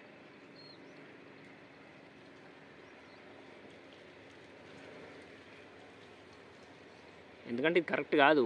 అవతలి వ్యక్తులు తగ్గినప్పుడు మనం తగ్గాలి. వాళ్ళ డిమాండ్స్ మరీ ఆచరణ పనికి రాకుండా ఉన్నప్పుడు అది వేరు విషయం. రాజశేఖర రెడ్డి అట్లా చేసిండు కదా, అప్పుడు లభించింది కదా ఎంతో కొంత ప్రజలకు ఊరట. 3 లక్షల ఎకరాల భూమి వచ్చింది, వట్టికి వచ్చిందా? ఎంతో కొంత న్యాయం జరుగుతుంది ప్రజలకు. నువ్వు పీస్ టాక్స్ ఎందుకు చేతులు అంటే చేడు అడవి మొత్తం నాదే. అంబానీ సృష్టించింది కదా అక్కడ 3,000 ఎకరాల అడవిని, 6,000 ఎకరాల అడవిని అడిగిపోయింది కదా మోడీ. అంటే ఇట్లాంటి అడవులు మొత్తం కొల్లగొట్టి ఖనిజ సంపద అంతా తీసేసుకొని అట్లాంటి ప్రైవేట్ అడవులు పెట్టి మళ్ళీ అప్పుడు దానికి కూడా టికెట్ పెడతాడు. ఇప్పుడు జూ పార్కులలో టికెట్ పెట్టినట్టు అడవికి కూడా ₹1,000 2,000 టికెట్ పెట్టి అప్పుడు సామాన్య ప్రజలు పోకుండా చేసి మొత్తం డబ్బున్నోళ్ళే ఎంజాయ్ చేయాలి. భారతదేశంలో డబ్బున్నోడు మాత్రమే ఎంజాయ్ చేయాలి. డబ్బు లేనివాడు ఎంజాయ్ చేయొద్దు. వాడు ఫ్లైట్ ఎక్కద్దు, వాడు ట్రైన్ ఎక్కద్దు. జనరల్ బోగిలు ఇప్పటి వరకు లేవు. నువ్వేం అభివృద్ధి చేస్తాను? జనరల్ బోగిలు లేవు ఇప్పటి వరకు. ప్రజలు కిక్కిరిసిపోతారు. ఒక్క బాత్రూమ్ క్లీన్గా ఉండదు ట్రైన్లు ఎక్కితే జనరల్ బోగీలలో. ఈవెన్ రిజర్వేషన్, మిడిల్ క్లాస్ రిజర్వేషన్లలో కూడా బాత్రూమ్ క్లీన్గా లేదు. ఇట్లాంటి పరిస్థితులు ఉన్నటువంటి దేశంలో ప్రజాస్వామ్యాన్ని పక్కన పట్టించేసి ఫాసిస్ట్ పాలన కొనసాగిస్తూ అడ్డమంచులను చంపేస్తూ ఈ విధంగా చేస్తున్నటువంటి బీజేపీకి మనం మతతత్వంతోనే ఓట్లేస్తున్నాం. ఫస్ట్ మనది తప్పు. మతతత్వం అనేది నూరిపోసుకుంటున్నాం మన మైండ్లో. మా నాన్న దేవుడు రోజు పూజ చేస్తాడు. మా నాన్న ఇంట్లో మన గ్రామాలలో పూజలు చేసుకోలేదా? కాంగ్రెస్ ప్రభుత్వం ఉన్నప్పుడు చేసుకోలేదా? అంతకుముందు ప్రభుత్వం అన్నప్పుడు చేసుకోలేదా? మనకు దేవుళ్ళు అంటే తెలియదా? వీళ్ళేంది కొత్తగా వచ్చి దేవుళ్ళని మొక్కాలి, హిందువుల మనం అది అని చెప్పేది? దేవుడు సర్వాంతర్యామి, అంతటి ఉంటాడు. ఉండంది ఎక్కడ? మసీదులు గులగొట్టి గుళ్ళు కట్టేకానే ఉంటాడు దేవుడు. దానికి మనం డబ్బాలు కొట్టుకొని చిక్కలు చించేసుకొని ఈ మసీదు గుల తెంగాలి, ఆ చర్చి గుల తెంగాలి అని మనం పోడు. దానికి చదువుకున్నది వినియోగించాలి, మైండ్ పెట్టాలి మనం కూడా. వాడు మతతత్వాన్ని రెచ్చగొడతాడు కదా అని పోయి కాదు. అక్కడ నిజ నిర్ధారణ ఎంత. నువ్వు ఈరోజు కష్టపడకపోతే నీ దేవుడు వచ్చి నీకు అన్నం పెడతాడా? పెట్టాడు కదా. శ్రమ దైవం. ఫస్ట్ శ్రమను నమ్ముకో, తర్వాత దైవం మీద బారై. అంతేగాని దేవుడే తెచ్చి పెట్టాడు. అమిత్ షా అంటాడు పూజ చేయని. వానికి ఏం పోతుంది? వానికి జీతం వస్తుంది, కమిషన్లు వస్తాయి, వానికి బొచ్చాడు లాభం, కాంట్రాక్టర్ల నుంచి వస్తాయి. వాడు ఏసీ కార్లు తిరుగుతాడు, 100 మంది జడి సెక్యూరిటీని పెట్టుకుంటాడు. వాడి ప్రభుత్వం ఖజానా మన చేతులు ఉన్నది. వాడు దేవుని కాదు. అక్కడ మొత్తానికి హిమాలయ పర్వతాలలో పోయి కూర్చోమను అని అమిత్ షాను. కానీ మనం చేసుకుంటే వస్తుంది. లోపలికి ఎట్లా వస్తుంది? చేసుకుంటూ వస్తుంది. ఇది మనం మైండ్లో పెట్టుకొని అట్లాంటి వాళ్ళని దూరంగా ఉండాలి. మనం దూరంగా ఉంచాలి, గద్దె దించాలి ఫస్ట్. ఓకే అండి. సారీ, ఎవరైనా బీజేపీకి సపోర్ట్ ఉన్నాయి అంటే నేను, ఎందుకంటే వాస్తవికత రైతులకు మాట్లాడాలి అనేది ఎంతో కొంత నాకు. ఎందుకంటే చూస్తున్నటువంటి మారణ హోమాన్ని చూస్తుంటే మనమైనా ఎప్పటికో చనిపోయేటోళ్ళం, ఎప్పటికీ శాశ్వతంగా బతికేటోళ్ళం కాదు. ఎన్ని రోజులని భయపడదాం? ప్రశ్నించే గొంతుగా అనేది ఉండాలి కంపల్సరీ. ఉన్నప్పుడే అది. ఈరోజు నా ఇంట్లో అన్యాయం జరిగినా సరే నేను ఎదిరించే రకాన్నే, కానీ నేను సైడ్కి వేసుకొని నా ఇంట్లో అన్యాయాన్ని నేను పక్కన వేసుకొని ప్రజల ఏదో ముందుకొచ్చి అన్యాయం చేయొద్దనే రకాన్ని కాదు నేను. నా ఇంట్లో అన్యాయం జరిగినా సరే నేను ఎదిరించటోని, అట్లాంటి క్యాండిడేట్ నేను. సో ఇప్పటికైనా కేంద్ర ప్రభుత్వం తగ్గి చరిత్ర కలిగినటువంటి విప్లవ చరిత్ర అనేది మామూలు చరిత్ర కాదు. అర్థమైందా? విప్లవ చరిత్ర అనేది మామూలు చరిత్ర కాదు, అది ఒక పేద ప్రజల గుండె చప్పుడు. అది ఇప్పటికీ మనం పెళ్ళిళ్ళల్లో ఇంత అనుకుంటాం, మనం కామెడీగా మాట్లాడుకుంటాం. ప్రతి పెళ్ళిలో మనకు మన తెలంగాణ ప్రాంతంలో చూసుకున్నట్లయితే ఎక్కువ శాతం డీజేలు పెట్టుకున్నప్పుడు ఎర్రజెండ ఎన్నియల్ అనే పాట వచ్చినప్పుడు భూప ఎందుకు వస్తుంది? మనకేదో ఈవెన్ మనం చేసుకున్నటువంటి ఫేర్వెల్ పార్టీస్లో కానీ లేదంటే కాలేజీలలో వేసుకున్నటువంటి ఫ్రెషర్స్ పార్టీలో కానీ అది ఒక పాట అయితే ఒక వైబ్ వస్తుంది. ఒక వైబ్ ఎందుకు వస్తుంది? అది అంటే అది ఏదో ఒక తెలియని ఏదో ఒక ఫీల్ అవుతుంది మనకి. ఎందుకు వస్తుంది? దానికి దానికి ఎంతో కొంత చరిష్మా అనేది ఉంది, దానికి ఒక చరిత్ర అనేది ఉంది.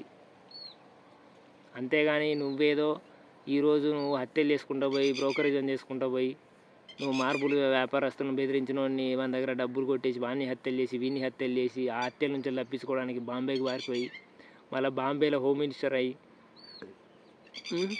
కేంద్ర ప్రభుత్వంలో హోమ్ మినిస్టర్ అయ్యి బీజేపీ అధ్యక్షుడు అయ్యి నువ్వు మాత్రం ఎన్ని సంవత్సరాలు బతుకుతావు? 100 సంవత్సరాల కంటే ఎక్కువ బతుకుతావా? ఇది కరెక్ట్ కాదు. ఎందుకంటే వాళ్ళు శాంతి చర్చలు అన్నప్పుడు పక్కాగా నువ్వు సీజ్ ఫైర్ చేయాల్సిందే. ఒక నెల రోజులు చేయి, తర్వాత నువ్వు 1,00,000 మందిని కాదు ఇంకా 2,00,000 మందిని పెట్టుకో. వాళ్ళ డిమాండ్స్ కాకపోతే వాళ్ళు డిమాండ్స్ పెట్టి వాళ్ళు మళ్ళీ వెళ్ళిపోతే నువ్వు పెట్టుకో, అప్పుడు నేను ఎవడొద్దంటాడు. అంతేగాని నువ్వు సీజ్ ఫైర్ చేయకుండా మొత్తం 2026 ఒక డేట్ పెట్టిండట. అల్లూరు సీతారామరాజు తర్వాత మరి ఎందుకు పుట్టిందో పార్టీ? బ్రిటిష్ వాడు వెళ్ళిపోయిన తర్వాత విప్లవం. అంటే ఇప్పుడు ఈ అమిత్ షా రాగానే వెళ్ళిపోద్దా? ఇంకా మళ్ళీ రాదా? అక్కడ వ్యవస్థ ఘోరంగా ఉంది. నేను ఛత్తీస్గఢ్ వెళ్ళినా, నేను మీ ఫొటోస్ పెడతా పక్కన. నేను వెళ్ళిన అక్కడ గ్రామాలలో పరిస్థితులు చూసిన నేను. అభివృద్ధి లేదు, ఇల్లు లేవు, ఏం లేదు. జగదల్పూర్ సిటీకి ఆనుకున్నటువంటి గ్రామాలలోనే ఇల్లు లేవు. ఎక్కడో ఆటవిక ప్రాంతాలలో మారుమూల ప్రాంతాలలో మావోయిస్ట్ పార్టీ అడ్డుపడుతుందని ఒక ఆరోపణలు ఉన్నాయి. వీళ్ళు ఏం చేస్తారు? ఇప్పుడు ఫార్వర్డ్ బేస్ క్యాంపులు వేసి రోడ్లు మాత్రమే వేస్తారు.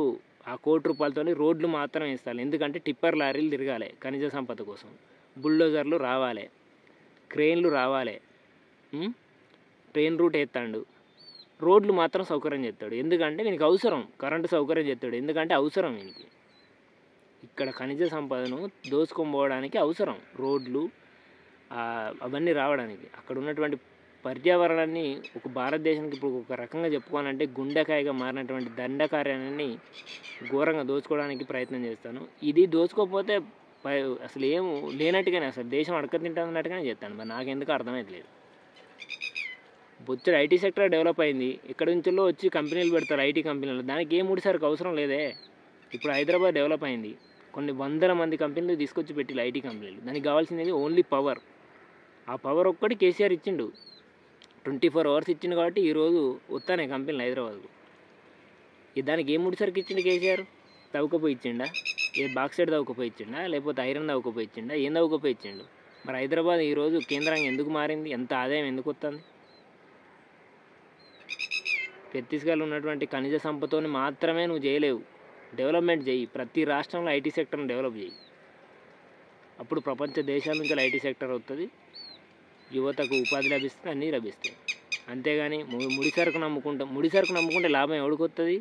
రాజకీయ నాయకులకు వస్తుంది. కొన్ని వేల కోట్ల లక్షల కోట్లలో ఉంటుంది వీళ్ళు అమ్ముకునే ముడిసరుకు వాల్యూ. అందుకోసమే వీళ్ళు వాటికి ప్రయత్నం చేస్తుంటారు. వాడు బంగారం తినడు కదా అమిత్ షా, అన్నమే తింటాడు కదా. సో కేంద్ర ప్రభుత్వం అనేది తగ్గి చర్చలు జరపాలని కోరుకుందాం. అదేవిధంగా కనీసం రాష్ట్ర ప్రభుత్వం అన్న ఒక మానవతా దృక్పథంతో ఇప్పుడున్నటువంటి కాంగ్రెస్ ప్రభుత్వం ప్రజాపాలన అని చెప్పుకుంటుంది. కనీసం తెలంగాణ ప్రభుత్వం అన్న ముందుకొచ్చి చర్చలు జరిపి కొన్ని చట్టాలు సవరణలు చేసి రాష్ట్ర ప్రభుత్వ పరిధిలో ఉన్నటువంటి చట్టాలు చేసి వాళ్ళకి కావాల్సిన డిమాండ్స్ ఏందనేది అమలు పరుస్తామని ఒక హామీ ఇస్తే బీజేపీ ప్రభుత్వానికి ఒక చెప్పు దెబ్బలాగా మారన్నా కనీసం వాళ్ళని అప్పుడన్నా పిలిచి ఒక శాంతి వాతావరణాన్ని నెలకొల్పుతుంది. ఎందుకంటే వాళ్ళు మన భారతదేశ పౌరులు, మన మన ఇంట్లో బిడ్డలు లెక్క వాళ్ళు. చిన్న చిన్న అమ్మాయిలు 100 మంది అమ్మాయిలు చనిపోయారు. గుండె దొరక్కపోతే ఒక్కొక్కసారి న్యూస్ చూస్తే 100 మంది అమ్మాయిలు ఒక్క 1 ఇయర్లో చనిపోయారు. 23 సంవత్సరాల లోపు ఉన్న అమ్మాయిలు అసలు ఎంత బ్యూటిఫుల్గా ఉంటారు అమ్మాయిలు. అట్లాంటి అమ్మాయిలు 120 మంది చనిపోయారు ఈ సంవత్సరం ఈ మారణకాండలు. ఏం లేదు, వీళ్ళు ఫైరింగ్ లేదు, ఏం లేదు. అక్కడ ఉంటే ఇన్ఫర్మేషన్ ద్వారా ఇన్ఫార్మర్ ద్వారా వస్తుంది, పోతారు, చుట్టూ రౌండ్ వేస్తారు, కాల్చిపడేస్తారు. అది ఇళ్ళల్లో ఉన్న వాళ్ళను ఆరోగ్యం మంచిగా లేకుండా ఇళ్ళల్లో ట్రీట్మెంట్ తీసుకునే వాళ్ళని కూడా తీసుకొచ్చి గుంజుకపోయి అడగలేదు. అత్యాచారాలు లెక్కే లేదు. ఇంకా నేను మర్చిపోయినా, అసలు రేపులు అనేది లెక్కలేదు. వీళ్ళు ఎట్లా సైనికులు భార్యలను వదిలిపెట్టి పోతారు కదా జాబుల కోసం, ఆదివాసీ ట్రైబ్స్ వాళ్ళు బాగుంటారు అందంగా. వాళ్ళని తీసుకుపోయి ఒక్కొక్కడు 2 3 ఒక బుక్ ఉంది, అది చదివితే కంట నుంచి నీరు తప్ప ఇంకేం రాదు. ఆడవాళ్ళని చూడాలంటే భయం అవుతుంది. అట్లా అంత ఘోరమైన బుక్ అందులో రాసి అక్కడ ఉన్నటువంటి స్థానిక జర్నలిస్టులను కూడా తీసుకుపోయి రేప్ చేసి తమ మర్మ అవయవాలల్లో రాళ్ళు పెట్టితే డిఎస్పీ క్యాడర్లో ఉన్నటువంటి పోలీసులు ఎంకరేజ్ చేసి నవ్విళ్ళు ఇంట్రాగేషన్లో. మీకు విడుదల 1 సినిమా నేను ఒకసారి విడుదల 1 సినిమా చూడండి. ఆ విధంగా బట్టలు ఊడదీసి ఆడోళ్ళని ఎంక్వైరీ చేసే పోలీసు అధికారం ఎవడిచ్చిండండి? సో ఇది కరెక్ట్ కాదు, అసలే కరెక్ట్ కాదు. వీళ్ళు చేస్తున్నటువంటి మారణహోమానికి ఖచ్చితంగా వీళ్ళు ఎంతవరకు సంయమనంతో నుండి ప్రజల కోసం వాళ్ళు తగ్గి ఉంటారో అదే రకంగా ప్రభుత్వం కూడా ప్రజల క్షేమం ఆలోచించుకొని ముందుకు వచ్చి శాంతి చర్చ తప్ప వాళ్ళు ప్రాణాలకు వదిలేసిపోతారు. వాళ్ళు ఈరోజు ప్రాణాలను వదిలేసి కుటుంబ సభ్యులు వదిలేసి వాళ్ళు పోరాటం కోసమే దిగిన వాళ్ళు తెగిస్తే ఏదైనా చేయగలుగుతారు. ఈరోజు నువ్వు 1,00,000 మంది సైనికులను పెట్టుకున్నావు కావచ్చు, కానీ వాళ్ళు తెగిస్తే ఏదైనా చేయగలుగుతారు. అది ముందు నీ ప్రాణం గురించి కాదు, నువ్వు సైనికుల ప్రాణాలు ఉన్నటువంటి పోలీస్ శాఖలో ఉన్నటువంటి సైనికుల ప్రాణాల గురించి ఆలోచించు. 10 మందిని అప్పుడు లేపిలు కదా లాస్ట్ 2 months బ్యాక్. వాళ్ళ ప్రాణాలను ఒడుగు చేస్తాడు, తిరిగి తీసుకొస్తాడు. మరి వాళ్ళు ఆలోచించలేకనా? వాళ్ళు బ్లాస్ట్ చేయలేకనా? వాళ్ళు మనలాగా సామాన్య ప్రజలే అనే ఉద్దేశంతో వాళ్ళు చేయట్లేదు ఏ యాక్షన్లు. ఎందుకంటే అమాయక ఆదివాసులు మేము ఎందుకు చంపుకోవాలి, మన బిడ్డలే కదా. వీళ్ళు మన సామాన్య ప్రజలే కదా. మనకు శత్రుత్వం అనేది, మన రాజ్యాన్ని దోచుకునేది ఏంది? రాజ్యంలో ఉన్నటువంటి అధికారుల మీద మన ఫైట్, కానీ వీళ్ళ మీద ఫైట్ కాదు కదా అని వాళ్ళు పోలీసు వాళ్ళని ఇంతవరకు ఏం అటాకులు చేస్తలేరంటే సామాన్య ప్రజలు మన బిడ్డల మీద ఎందుకు మనం అటాక్ చేయాలని ఒక మంచి మానవత దృక్పథంతో వాళ్ళు అటాకులు చేస్తలేరు. ఏదో చిన్న చిన్న సంఘటనలు తప్ప. ఎందుకంటే అట్లీస్ట్ వాళ్ళ ఆత్మరక్షణలో భాగంగానే చిన్న సంఘటనలు ఎక్కడో ఒకటి జరుగుతుంది తప్ప వాళ్ళు చేయాలనుకుంటే ఎంత మారణహోమం సృష్టించేటోళ్ళు. సో ఇది కరెక్ట్ కాదు. ఖచ్చితంగా ప్రభుత్వ వర్గాలు రావాలి. మన మెయిన్గా 70% రైతాంగం కూడా ముందుకు వచ్చి ఇది లాస్ట్ అండ్ ఫైనల్.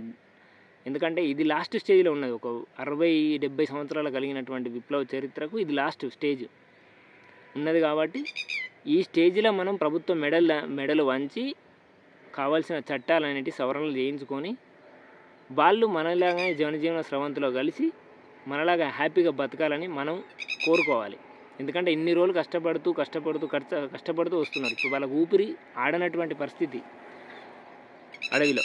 సో వాళ్ళను ఉన్న వాళ్ళనన్నా హ్యాపీగా వచ్చి మనలాగా బతకాలంటే మనం కూడా ముందుకు వచ్చి ప్రభుత్వం మీద ఒత్తిడి తీసుకొచ్చి ఒక శాంతి చర్చల వాతావరణాన్ని చేపడితే అప్పుడు వాళ్ళు కూడా మనలాగా వచ్చి హ్యాపీగా బతకగలుగుతారు, ఉండగలుగుతారు. అంతేగాని మనకెందుకులే అని ఉండడం కరెక్ట్ కాదు. మనం కూడా ఎందుకంటే నా వీడియో ద్వారా ఒక 10 మందికి తెలియజేయాలి. ఎక్కడో ఒక 10 మందితో నువ్వు ఒక 10 మందితో చర్చ జరుపుతాయి. ఇది ఎక్కడో ఇట్లనే పోకుండా ఏదో చిన్న పెద్ద రాజకీయ నాయకుని దగ్గరికి ఇంకెక్కడో గవర్నమెంట్లో ఉన్న అధికారి దగ్గరికి పోతుందనే ఉద్దేశంతో నేను ఈ వీడియో చేస్తున్నానండి. నేను తప్పుగా మాట్లాడుంటే క్షమించండి. ఉంటున్నాను, ధన్యవాదాలు. సో ఈ సంవత్సరం చూసుకుంటే వ్యవసాయ రేట్లు అనేవి అసలు రైతుల పరిస్థితి దారుణంగా ఉందండి. ఇక నేను ఆ విషయం అసలు మాట్లాడదలుచుకోలేదు. ఎందుకంటే చెవిటోని ముంగట శంకుదినట్టు ఉంది పరిస్థితి. చెవిటోని ముంగట శంకుదినట్టు ఉంది కేంద్ర ప్రభుత్వం. నిర్మలా సీతారామన్ పెట్టే బడ్జెట్లో ఉన్నత వర్గాలు మాత్రమే బాగుపడే బడ్జెట్లు ఇవి. ఇప్పటి వరకు చూస్తున్నటువంటి బడ్జెట్లో ఏ మధ్యతరగతి వ్యక్తి యొక్క తలసరి ఆదాయం అనేది పెంచేటువంటి పరిస్థితిలో లేదు. ఎంత అభివృద్ధి చేస్తే ఈరోజు ₹1,00,000 బంగారం అయిందండి. దానికి కారణం నువ్వు సామ్రాజ్యవాద పెట్టుబడులకు నువ్వు సపోర్ట్ చేస్తలేవా? అమెరికాకు చైనాకు కోల్డ్ వార్ నడుస్తుంది కాబట్టి సుంకాలు పెంచుకుంటున్నాయి, వాటి ట్యాక్సెస్ పెంచుకుంటున్నాయి కాబట్టి ఈరోజు బంగారం రేటు పెరిగింది. లేకపోతే బంగారం రేటు ఎందుకు పెరుగుతుంది? బంగారం రేటు పెరిగింది. మరి ఒక రైతు ఒక తులం కూడా కొనే పరిస్థితులు లేడు. ఇంటి ముంగట పెళ్లి చేసే పరిస్థితులు లేడు. దారుణంగా ఉన్నది పరిస్థితి రైతులు. మాట్లాడడానికి అసలు ఏం లేదు నిల్లు. చాలామంది ఎంత ఇప్పుడు తిన్మార్ మల్లన్న అయితేనేమి, తొలివెలుగు రఘు అయితేనేమి, లేదంటే మనకు ఛత్తీస్గఢ్లో తీసుకుంటే అక్కడ దారుణంగా ఉంది. ప్రశ్నిస్తే చాలు చంపేటువంటి పరిస్థితి ఉన్నది. యూట్యూబ్ ఛానల్ కానీ ఇంకేదైనా ముఖేష్ చంద్రాకర్ది రోడ్డు కాంట్రాక్ట్ గురించి ప్రశ్నించినందుకు అత్యంత దారుణంగా చంపిల్లు నరికి. ఆ సంఘటన చూస్తే అసలు మైండ్ పోతుంది. అట్లాంటి వాళ్ళను జైళ్ళల్లో పెట్టి మేపుతారు. మేపి వాళ్ళని మళ్ళీ బయటికి తీసుకొచ్చి మళ్ళీ హత్యలు చేయించుకుంటారు అమిత్ షా. దీనికి కావాల్సిన వాళ్ళు ఎవడన్నా ఉంటాడో వాళ్ళని అందరు. అప్పుడు నయీంను వాడుకున్నారు కదా ఇక్కడ, అట్లా వాడుకుంటారు అన్నట్టు. వీళ్ళు చేసేది కరెక్టు. అడవిలోకి పోయి వాళ్ళ ఆకులు అలుములు తినకుండా ప్రజల కోసం పోరాటం చేసేది మాత్రం తీవ్రవాదం. ఇదే మళ్ళీ నేర్చుకుని వాళ్ళు చెప్పేది అదే తీవ్రవాదం. ఎప్పటికైనా ప్రజల తరపున పోరాడే వాళ్ళు ఉంటారు ఖచ్చితంగా. ఈరోజు కాకపోతే అమిత్ షా ఈరోజు ఇంకొక 5 సంవత్సరాలు ఉంటాడు, ఇంకో 10 సంవత్సరాలు ఉంటాడు. మళ్ళీ దోపిడీ ఉన్నంతకాలం ఉంటుంది అది పరిస్థితి. నువ్వు ఆ దోపిడీని దూరం చేసే ప్రయత్నం చేయి. ఫస్ట్ ఆ దిశగా అడుగులు వేయి. అడవి తల్లిని కాపాడే ప్రయత్నం చేయాలి అందరం కలిసి. నాశనం చేసే పరిస్థితులు కాదు. ఈరోజు సీజనల్గా ఎందుకు వస్తానే వర్షాలు, మేలో ఎందుకు వస్తానే, ఏప్రిల్లో భారీ వానలు, వడగండ్ల వానలు ఎందుకు వస్తానే, మరి రైతులు పంటలు చేతికి వచ్చే టైంకి ఎందుకు వానలు వస్తానే, వాతావరణ సమతుల్యత ఎందుకు దెబ్బతిన్నది, ఈకో సిస్టమ్ అనేది ఎందుకు దెబ్బతిన్నది, అడవులను నరికెత్తనే కదా, ఇక్కడ అడవులు లేకుండా చేస్తేనే కదా నువ్వు చేసే కథకు. పర్యావరణ పరిస్థితులు దెబ్బతింటేనే గ్లోబల్ వార్మింగ్. ఈరోజు బోర్లలో వాటర్ ఎందుకు ఎత్తుతానే, ఇవన్నీ ఎందుకు వస్తానే పరిస్థితులు. సో ఇది పరిస్థితి. ఉంటున్నానండి.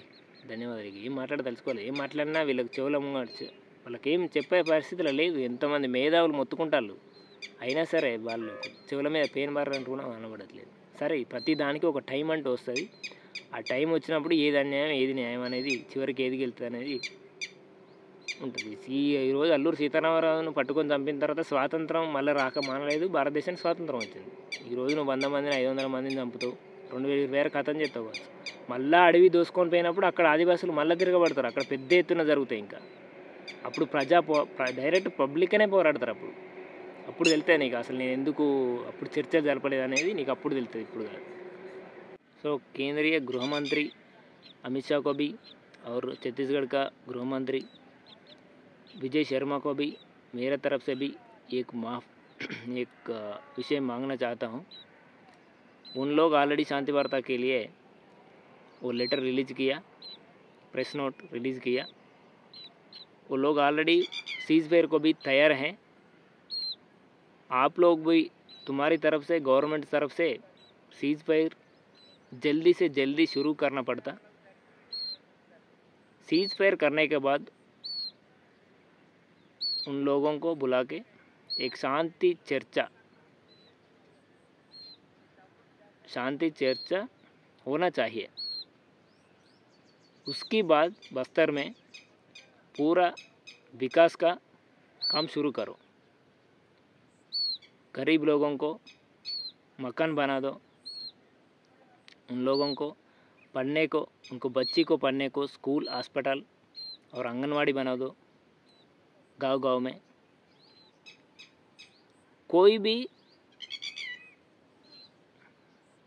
रिजेक्ट नहीं करता उस टाइम में.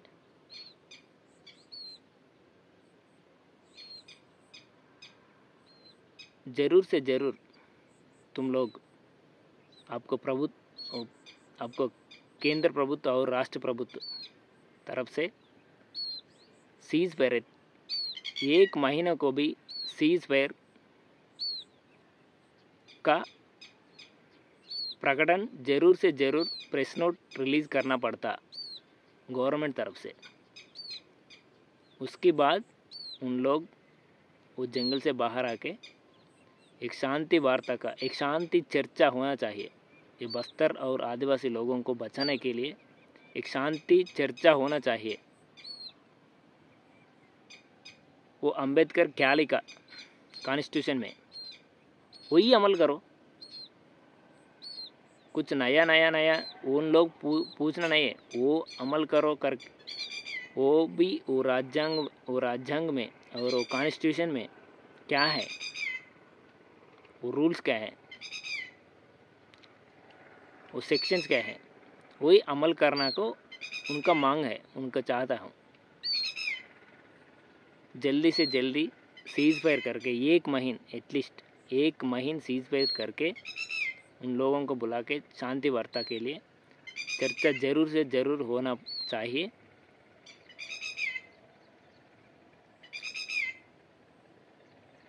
यही मेरा मांग है मेरा तरफ से केंद्रीय गृह मंत्री अमित शाह को जी और गृह मंत्री विजय शर्मा को भी एक ये विषय को मांग चाहता है मैं। उन लोग कोई वो दूसरा देशों का लोग नहीं है, हमारा भारत देश का लोग है। भारत देश लोगों को अपना परिवार है, वो सब लोग अपना परिवार है, अपना बंधु है। उन लोगों को मारना ये देश के लिए अच्छा नहीं होता फ्यूचर में। वो लोग ऑलरेडी सीज फायर कर दिया, उन लोगों को बुला के शांति वार्ता के लिए शांति होना चाहिए। हमारा देश में पूरा देश में शांति होना चाहिए। मैं यही माफ़ मांगता हूँ केंद्रीय गृह मंत्री अमित शाह और विजय शर्मा को भी।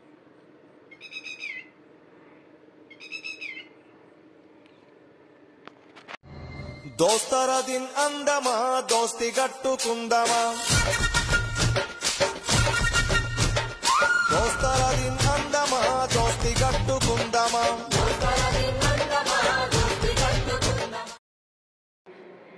సరే ఉంటున్నానండి, ధన్యవాదాలు. రైతు సోదరులందరికీ ధన్యవాదాలు తెలుపుకుంటూ ఉంటున్నాను.